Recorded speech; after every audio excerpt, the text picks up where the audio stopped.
Hey everyone, this is Derek Bros with the Conscious Resistance Network, and today we are going to talk about defeating the state, censorship, and whether or not the kind of old adage that I know that I've preached and others have preached, the idea that if we fight locally, we can change the overall structure of the nation or the world. We're going to look at that claim and whether or not that's actually factual, or maybe if it just was factual at one point. Maybe it feels good to say it. Maybe it's not real. I don't know. We're going to talk about that and more today. Of course, I want to remind you guys to bookmark theconsciousresistance.com, where you can get all of my content and you can follow my mayoral campaign if you want to. You can subscribe to all of our social media. You can watch our documentaries. You can look up music videos, yada, yada, yada. You know the drill. All right, so let's get into it. Today is Wednesday, October 16th, and there's exactly 3 weeks left in the mayoral race that I have been participating in. You can see the poster back there.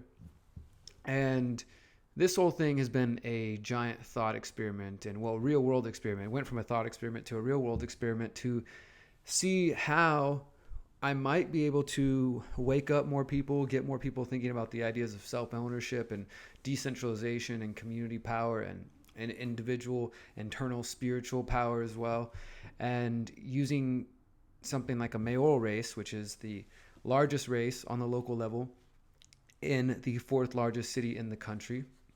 So not just any old race, but something that could actually have an impact, could get noticed, and hopefully potentially even win. I don't know. I never went into this thing thinking it was going to be easy, and I never really even accepted the idea that I might win.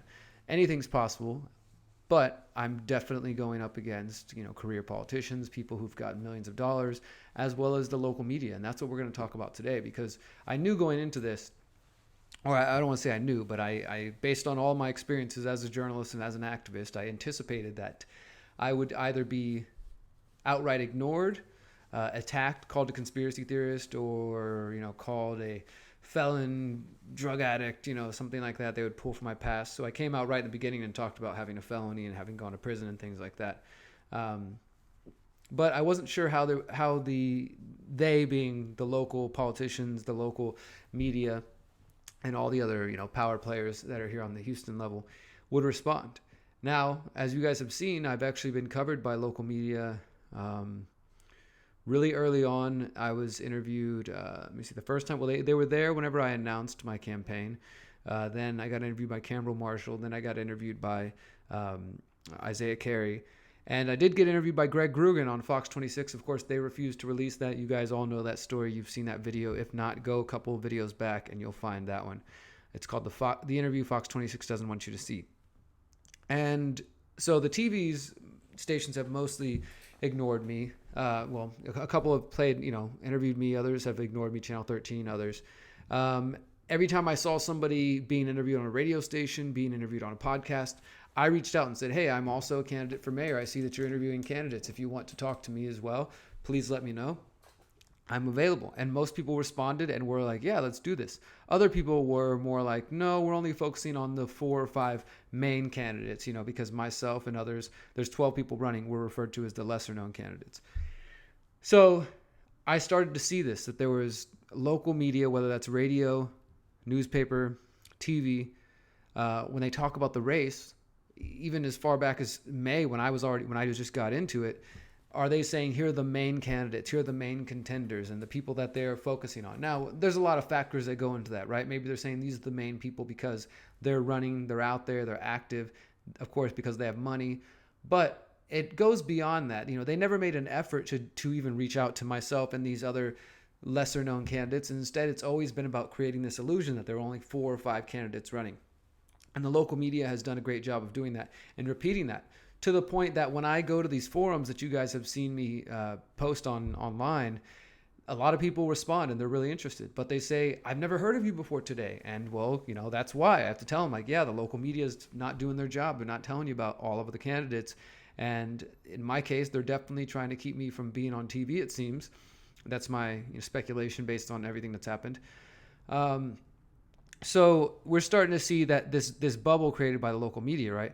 But also I had experiences with local neighborhood groups where the Bay Area Democrats or the Houston Millennials or the Village Republican Women, these different groups that, again, private organizations, they can do as they please.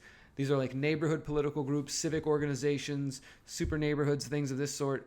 There have been about 35 plus forums / debates that have taken place. I have been invited to overwhelmingly most of them, over half of them at least. I'd say about almost 3/4 of them, just under that. But there are a chunk of them that didn't invite me because they were, again, either focused on just these 5 candidates or just these 4 candidates, part of that image. And again, private organizations, free to do as they please. But it's on that neighborhood level where the person who might decide, hey, you know what, I want to make a difference in the world. And I've been told that if I want to do that, I got to go vote. So let me get involved. Let me get engaged. Oh, here's a local neighborhood group that aligns with my values or my interests. I'm going to go get involved with them. And you get involved in that. You start doing different activities in your community. And then one day they say they're going to host a mayoral forum or a candidate forum. You go into this with the assumption that your neighborhood organization that you've been involved with is going to give you a full picture of the candidates involved. So there's that trust factor and the authority. And you only get presented 4 or 5 candidates. And that's what you assume. These must be the only people running, or at least the only people worth talking about, because my local neighborhood group that I've done all this work with, that I trust, wouldn't steer me wrong and, show me only the candidates that fit the agenda and that are going to maintain the status quo, right? They wouldn't do that to me. So you have it happening on that way. And then you've got the average person who isn't plugged into, doesn't do a lot of research, I'll say. Maybe he's too busy from work or school and doesn't know that there are 12 candidates running. They don't go to the City of Houston's website and see all these different candidates. And even if they do, they don't necessarily take the time to research all 12 candidates and see which ones sound different, talk different, look different, actually have a plan and are trying to be about something real, and which ones are just trying to maintain the status quo. So they rely on the television or even their local news social media pages, say ABC 13 or the Chronicle, to keep them informed about what's going on in the world. So they watch the local, nightly news, and those stations tell them there's only these 4 people running. So every direction that you go as an average person who might not have the time, the energy, or the just knowledge of how to find this information is being fed the picture, the illusion, the lie that there are only 4 or 5 candidates running. And so you get this from the neighborhood groups, you get this from the media, and it's something that then gets repeated by other people who might not be intentionally malicious, but are just spreading the same kind of, things they've been told, that, yeah, here are the only 5 candidates. And when they meet somebody like myself who isn't one of those candidates, they make the assumption, oh, well, you must not be serious, or you must not have a good enough following, or you're not raising money, because otherwise I would have heard about you, right? The news would have told me about you if there was something to your campaign worth knowing. But that's what I've been battling this whole time into this race. Again, I went into this knowing that I was either going to be attacked, ignored. I didn't think that they were just going to open the doors and let somebody like myself in. But it has been frustrating, and it has been affirming to all the things that I've known for I've been doing this for going on 10 years now, this being an activist, a journalist, exposing the systems and the people in the positions of power, the people at the top of the pyramid of power. And if you saw me on tour last summer and you heard my pyramid of power presentation, you understand that this pyramid, the people at the top, they control essentially the world. They control geopolitical situations, international relations, and they control it through various sectors of our lives, right? But it's not just that big faraway institution or, the president or Washington, D.C. or the federal government. I see a lot of people create this illusion of the people in power, and they're kind of this big faraway thing. They're not this realistic, tangible, in your face kind of understanding of power. But the thing is, what I'm seeing and what I'm trying to share with you is that the power exists on the local level too.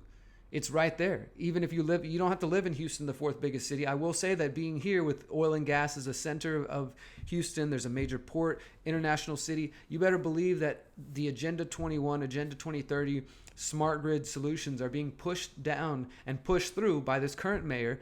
And that is because he's a part of the U.S. Council of Mayors, or Conference of Mayors, which is all the different mayors from around, not all of them, but a lot of the mayors from around the country. And this is how various agendas are distributed from that top of the pyramid all the way down to the local level. And it keeps people like myself out. Now, for those who've been around for a minute, you've seen this happen. You saw the way that Ron Paul was ignored and mistreated by the media in 2008 and 2012.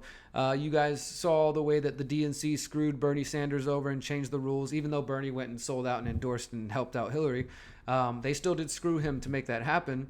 And now they're doing the same thing with Tulsi Gabbard. So you understand it on that level, but recognize that the power has control on the local level. I don't know if it's complete control.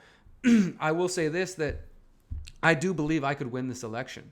I think that if I had a little bit more money and a few more dedicated people, I mean, I have an amazing group of people like already just that are kicking ass and doing so much. But if we had a few more of these, if we had a couple more clones of these folks here, we could do so much. And with a little bit more funds, we could be doing so much. And in an even fight, so to speak, I guarantee you that for whatever it's worth, I could get more votes and win against these guys, because when we're on the stage together and when we're discussing the ideas and the issues and we're talking about real stuff, like I said, people come up to me and say, thank you for actually answering the question. You made common sense. Yeah, that makes sense. We should try that out. Yeah, that's a really great idea. Nobody's ever talked about that.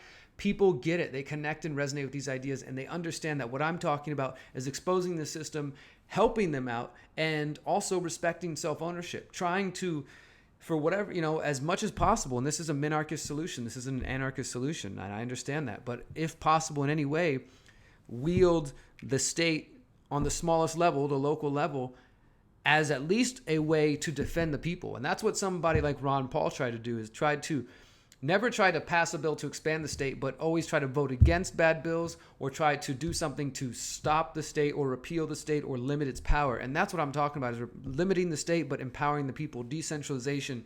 And that's what this whole experiment has been about. And that scares the shit out of the people in power here in Houston and elsewhere. And I guarantee you that, well, I feel personally that because people are resonating with this campaign, that the people in power here in Houston and the people behind the media, they don't want me to have airtime, because they know that I'll use that airtime to use my speaking skills and to use the knowledge I have to probably wake up more people in Houston. That's my absolute goal, is to be there. And I'm still doing that. We still have 3 weeks of campaigning, and I'm going to continue to do this. But this whole video is about my personal experience and sharing this with you to understand that when we say, and I've said it before, look, if you're going to get involved locally, because that's where you can make the most difference. It's kind of, the caveat I've added in there. Like, don't waste your time voting for the president or trying to play that game. It's not going to work, right? It's even more corrupted. But if you're going to do something, run for school board, run for PTA, run for, mayor or city council or something like that, right? And some of that still might work in certain areas, and especially in smaller cities and smaller pieces. But I mean, are we going to spend the rest of our lives just doing piece by piece, trying to fix, each little bad thing here and there? The system is rotten to the core. And I mean this, the Houston city hall system, the political system, the mayoral system, the city council system, the school district. There's corruption from top to bottom. And more people are waking up to that. And I appreciate that. But it's going to take so much effort, so much time, energy, and probably the rest of my life, if I chose to, dedicating time to try to get in there and maybe we can fix it. But then what if I get in there? I'm going to be surrounded by people who are benefiting from this system and have to spend so much time trying to slow it down, and just, it'll constantly be a battle. And that battle will be worth it, because it's worth standing up for the people and standing up for myself and trying to limit people who want to use the state as an authoritarian tool. But at the end of the day, maybe there are other ways we can use our time. And this, of course, is the answer that I've been proposing for years. Agorism and counter-economics and decentralization and opting out of the system. I still believe that what I'm doing is necessary and is valuable, and I'm not giving up on this. I have 3 more weeks, and I'm going to keep putting my time and energy and effort into it. And whatever happens on Election Day, we're going to have one big-ass celebration. And I know that people are seeing the corruption through this campaign. People are realizing that the local media is corrupt and that the local groups are corrupt, and they're seeing it, and I'm helping them see that and understand it. And some people maybe for the first time in their lives, because I'm not just preaching to the choir, I'm getting outside of the bubble, and that's why I did this. So yes, there is value, I think, in trying to fight on the local level, but we should also understand that this system cannot be reformed.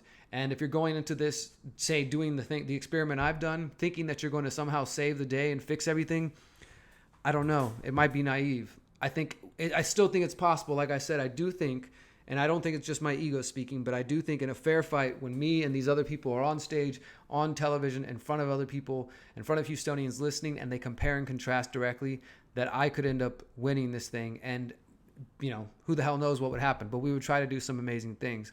But ultimately, though, my point here is that the system is under control on the local level. It's not just the national level. It's not just the state level. It's the neighborhood group. It's the neighborhood organizations. And I know some of you are saying, yeah, duh, we've known this. This is how the round table group system works.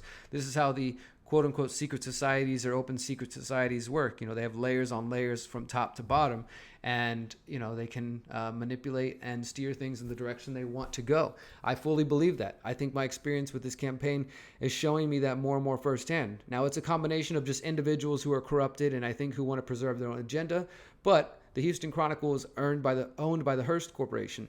CBS is CBS. It's Viacom. ABC is Disney. You know, these channels, NBC, MSNBC, these people, Comcast. You know, I mean, this is not a coincidence. I mean, and just during this campaign, I've confronted the head of the FCC who regulates the airwaves that I'm supposed to be trying to get on. So, I mean, I'm going right up against the system that I'm calling it out. And so what else could I expect for them to push back? So, yeah.